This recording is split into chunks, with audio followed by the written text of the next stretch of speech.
काय सध्या कोणाला उद्योग नाहीये. मराठी आपली मातृभाषा आहेच, त्याबद्दल कोणाचं दुमत नाही.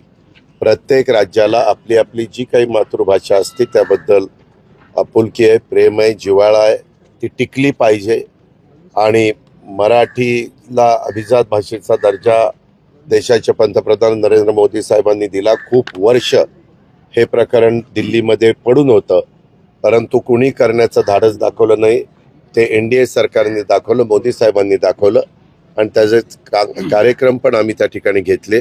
आता मराठी भाषा भवन मरीन ड्राईव्हला अतिशय चांगल्या प्रकारची वास्तू आम्ही त्या ठिकाणी करण्याचं ठरवलेलं आहे. प्लॅन सगळा तयार झालेला आहे, निधीची कुठली कमतरता नाही.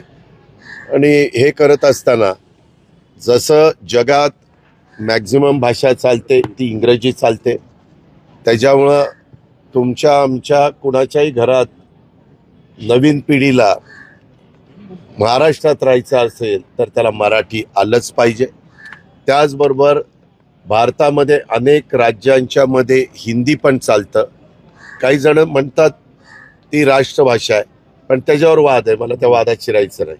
हे बाकीच्यांना सध्या कुणाला उद्योग नाहीत ना, काम नाही ना, ते असले वाद काही ना काही घालतात आणि त्याच्यातच ते वेळ घालवतात. आणि इंग्रजी ही जगात बहुतेक देशामध्ये चालते, त्याच्यामुळं ती पण भाषा आली पाहिजे. अशा तिन्ही भाषेला महत्त्व आहे, पण शेवटी आपली स्वतःची मातृभाषा तिला नंबर 1चं स्थान आहे.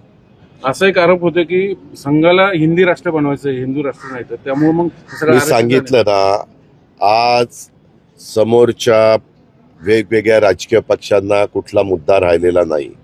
आज खरं तर उन्हाची तीव्रता आहे, उष्माघात त्या ठिकाणी काही लोक जात आहेत, टेम्परेचर खूप वाढलेलं आहे, पाण्याचे साठे बाष्पीभवन मोठ्या प्रमाणावर होत आहे.